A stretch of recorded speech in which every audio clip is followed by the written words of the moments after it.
You're watching Inside the News with Rita Patter here. Last week, we saw the star formerly known as Ellen Page announce that she now identifies as non-binary and male with the pronouns he and they.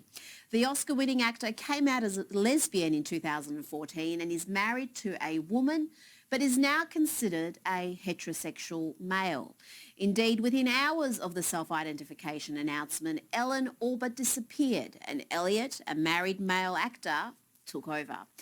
Now, to question the logic of any of this, including the mystery of being both non-binary and identifying as male, will have you accused of all sorts of New Age thought crimes, such as dead naming, hate speech and transphobia.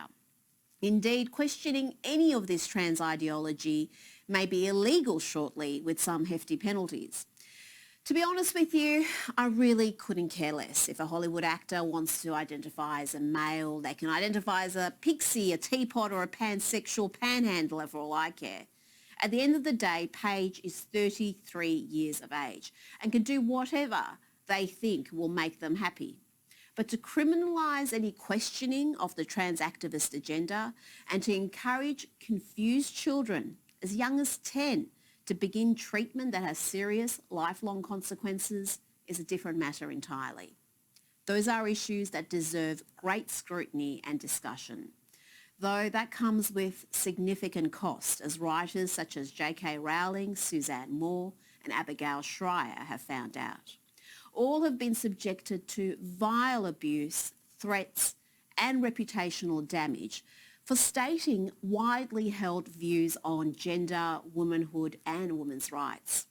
That hasn't stopped my next guest from speaking out. I spoke to philosopher and feminist researcher Dr. Holly Lawford-Smith earlier today. Joining me now is Senior Lecturer in Political Philosophy at the University of Melbourne, Dr. Holly Lawford-Smith. Thank you for joining us. Now, Victorian Parliament is debating anti-conversion bill at the moment, which on the face of it sounds wonderful. No one should be pressured to change their sexual preference. But as often the case, the devil is in the detail. Now, can you please, Holly, explain to us what troubles you about this legislation?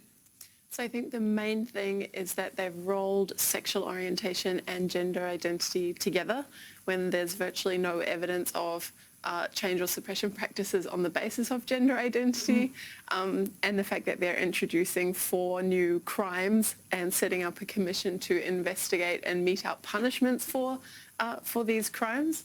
So I just think we should treat sexual orientation and gender identity very differently, and this bill is failing to do that. And on the surface, people think anti-conversion, of course, this is a wonderful thing. No one who is homosexual or a lesbian should be pressured to be anything else. Yep. But it's more than that, and it's that self-identification, because in Victoria you can say, I'm a female without undergoing any treatment, without any surgery, and that is reflected even on your birth certificate. Yes, exactly. So I think with sexual orientation, we have something fairly fixed and kind of measurable, let's say. With gender identity, there's a whole sort of set of cultural ideas behind it, and it's kind of massively expanded in the last few years what it means to have a gender identity. And I think this is maybe the thing that lots of the public don't understand, that there was being transsexual back in maybe the 1970s, and there's been this huge expansion to the to that category of people, which now goes under the label of gender identity, and that is something very different. Now, you say this is fairly radical sort of theories that have been now entrenched into law, things that are untested, that are fairly out there, but now, will that make debate unlawful? Will you be able to actually discuss this freely without fearing that the Equal Opportunity Commission is going to hand down some sort of a finding against you? It's unclear. So there is actually wording in the bill that says for things like op-eds and lectures. I think those are the 2 things that are named. So because they don't target individuals directly, in principle, it should be okay to criticise the ideology as ideology, but any time that an individual could say that they were targeted by you to change or suppress their gender identity, then they could bring a case against you. Wow. And the penalties are up to 10 years jail in this. So we're talking about some fairly serious penalties. And it changes the Equal Opportunity Act to redefine gender identity. Yep. Now, what could be some of the impact of that on society? Well, I think that's huge because they've defined it in such a vague way that almost anyone can claim to have this protected attribute and then claim to have been discriminated against on that basis. And the bill is also changing, by the way, the meaning of sexual orientation. Oh. So that was defined previously, or is currently defined as being homosexual, heterosexual or bisexual, and they're changing that to affection, emotion or attraction between genders. And so they're changing two really important protected attributes, which gives a lot more latitude to the gender identity community and actually a lot less protection, I think, to the gay community. And that's one of the things people get confused about, because the LGBTQIA+, and the plus is because it just keeps adding. And even asexual is now an orientation. Now, if you're not particularly sexual, I mean, is that really something that is I don't know, you can be discriminated against? Is that going to be a category that someone could identify as and then say that they were discriminated against because they were asexual? Yeah, I mean, I think that's exactly the right question to ask, right? Why do we have these protections? Mm-hmm. We have them so that people who are discriminated against in public life, denied service, denied being hired for a job, can have recourse in those situations. So there's no point protecting things that are entirely subjective and inside the head when they're not going to be the basis of being discriminated against.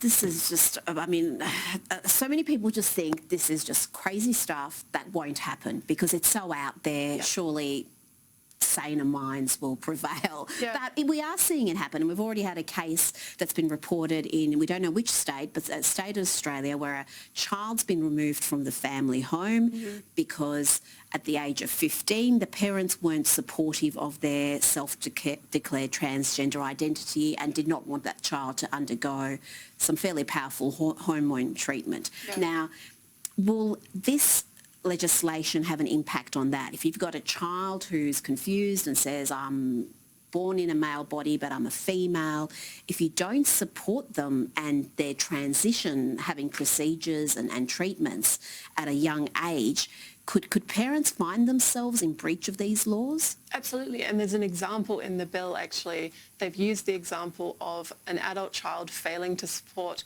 an elderly parent's sexual orientation, but the feminist community that I'm involved with are really worried that what that's really going to be used for is gender identities, and in either direction. So say your older dad decides that he's now a woman, and you don't find that credible, or you don't find his reasons credible, there could be a family violence provision against you for denying his identity. And similarly in the direction you talked about, with parents using excellent judgment to kind of exercise caution or restraint with their teenagers that might identify as trans for any number of reasons that aren't there actually being trans, and suddenly they're subject to family violence provisions. So that's just so frightening, because we know, and anyone who remembers their teenage years, it's fairly robust period. You know, you go through a lot of changes, you have a lot of funny ideas, and then you emerge from that as an adult with sort of a more fixed identity. And one of the things I worry about is these irreversible treatments with lifelong consequences, kids being left sterile. I mean, can they really at that age submit to treatments that have got such serious lifelong consequences? No, exactly. And I think this is one of the reasons why sexual orientation and gender identity shouldn't be treated together. If you affirm someone's sexual orientation when they're not really gay, there's no harm done. Like, at most, they experiment with someone of the same sex. If you affirm someone's gender identity when they're not really trans, you might be putting them on a pathway to puberty blockers, cross-sex hormones, invasive surgeries, and then you have someone aged, in their 20s 20s or 30s and they've got complete loss of sexual function. They might be infertile and they're dealing with lifelong medical implications of having transitioned. So it's the issues are completely different. Absolutely, and it's precisely what you just described, what we've seen in the UK with Tira Bell, who was a young girl, confused, came from a fairly troubled background. She, after just 3 appointments with the Tavistock Centre, which is a gender identity centre for children, they put her on hormones and then testosterone and double mastectomy. And very shortly after, she realised this was a terrible mistake. She's now 23, thinks she's sterile, which would be such a terrible thing to be living with for the rest of your life, has all sorts of other complications. And she took the Tavistock Centre to court, and the court found in her favour that these kids under 18 really don't have the facility to submit to these treatments and knowing what the full consequences are. Yeah. Do we have anything like that in Australia? Because we are actually, even the Royal Children's Hospital here in Melbourne has a gender clinic and they're treating kids as young as 10 years old. Yeah, no, it's really worrying. We don't. There are people who are speaking out, but we don't have anything like the Bell verdict they've just had in the UK. So in a way, it's a verdict that will set a precedent for Australia. So I think if someone were to bring a challenge, the fact that the court has decided that way will be great for us. And there's so much like helpful reasoning in the judgment, right, about really bringing out the percentage of children who identify as trans that are actually autistic, for example, or just any other reasons children might have for identifying this way, which give us reason to be cautious about those identifications. But unfortunately, it seems to me that Australia is going still in the opposite direction, the affirmation-only direction. So something is going to need to happen to slow that down and then turn that around. And it's one thing to go the affirmation direction for an adult who knows who they are and can submit to that. But when you're talking about a 14 or a 15-year-old, even a 10-year-old getting puberty blockers, that's what worries me. Now, that self-affirmation model, what can that mean for female-only spaces? If you've got someone who hasn't undergone any sort of treatment but says, I'm female, even if they've still got a male body, can they gain access to shelters, change rooms, maybe even female prisons if they're sentenced? What happens in the law there? Yeah, I mean, you ask exactly the right question, because one of the sets of worries about children is they're making the wrong choice. And then we often say, well, yeah, but with adults it's completely different. Let them do whatever they like. Yeah.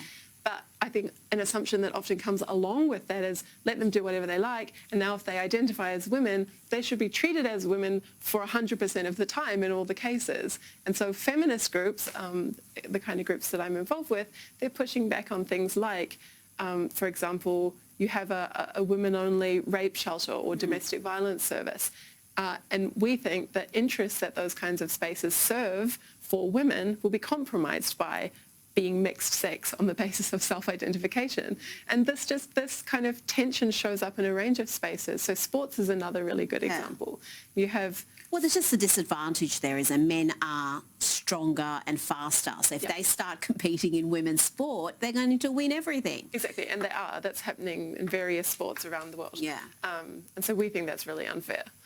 Well, there is this rift developing in the feminist movement, isn't it? You've got people like yourself, Germaine Greer, J.K. Rowling, who are saying, wait a second, some of this trans activism is not good for women. Yep. And then you've got, I would say, the bulk of the modern feminist movement who are very much with the trans lobby. So tell us about that, and what is there one side that's prevailing, or is this just going to be a rift that continues to grow? I have the sense of the proportions that you have, that a lot of the mainstream feminist movement is kind of on board with gender identity ideology and kind of self-identification, self-expression. I'm optimistic about turning it around. So most of my current research and a lot of the researchers that I'm networked in with are trying to find ways to make accessible arguments for, you know, slowing that down, defending the importance of sex and sex-based rights to feminism.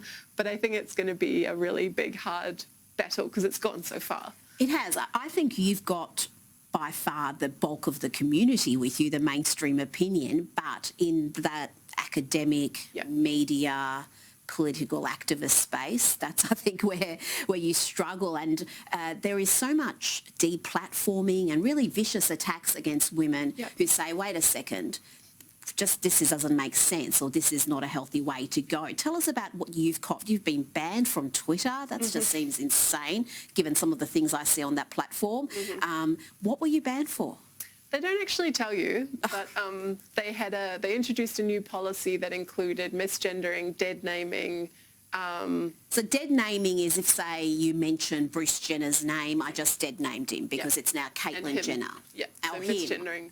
Misgendering, it's just, like it's hard not to do. Exactly. So sex-based pronouns and old names, they count. And I think Twitter interprets this broadly. So, for example, I didn't do those things, but I had an argument with a trans activist, and I said, "You are male," to a trans woman.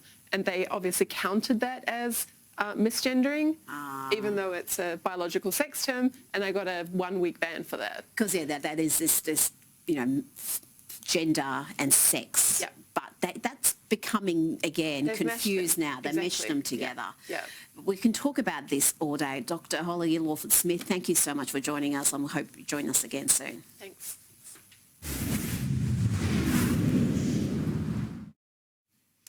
And coming up next, China claims that Australia